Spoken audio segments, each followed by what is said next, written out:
સુરત શહેરમાં ચેક બાઉન્સના એક કેસમાં કોર્ટે હરિયાણાના વેપારીને 1 વર્ષની સાદી કેદની સજા ફટકારી છે.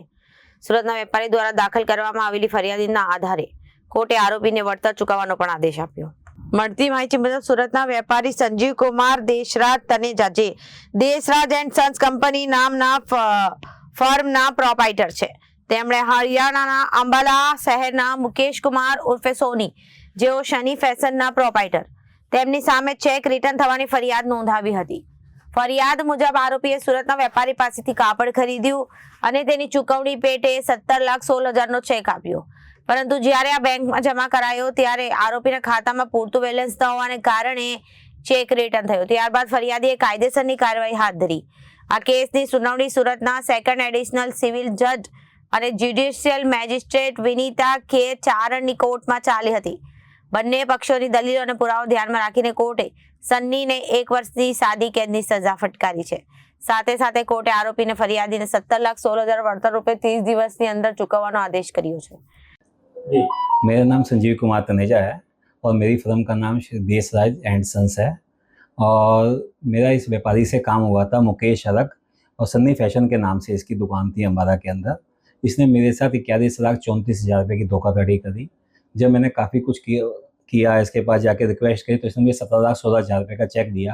वो भी चेक बैंक से बाउंस हो गया. तो मैंने इसके ऊपर कोर्ट में केस किया.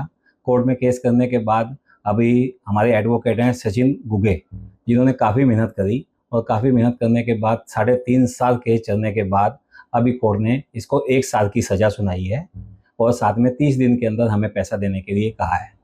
और अपना जो इसका पूरा परिवार वहाँ पे है अम्बाला के अंदर बैठा हुआ है, इसके जो चाचा हैं उसके ऊपर सूरत के अंदर 4 FIR हैं, जो राजपुर जेल भी जा चुका है. इसके भाइयों के ऊपर भी 2-2, 3-3 FIR हैं. मैं गुजरात गवर्नमेंट से अपील करूँगा कि इसकी पूरी जांच की जाए, जिससे हम गुजरात के जो व्यापारी हैं सूरत के अंदर काम करते हैं उनका पैसा कहीं ना जाए. आज ये सूरत में ही बैठ के किसी के साथ व्यापार कर रहा है. हमें मालूम है कि पैसा इसका लगा हुआ है, नाम किसी दूसरे का चल रहा है. बस पैसा इसी का, जो इसने पैसा हम लोगों से खाया हुआ है वही पैसा चल रहा है, वही पैसे से ये काम कर रहा है. हम गुजरात सरकार से अपील करेंगे इसकी पूरी जांच की जाए और जो इसका पार्टनर है जो आगे बढ़ के काम कर रहा है उसकी भी पूरी जांच की जाए और हमें हमारा पैसा दिलवाया जाए.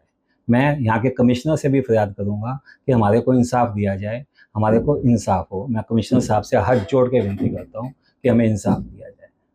ब्यूरो रिपोर्ट, जनादेश न्यूज़.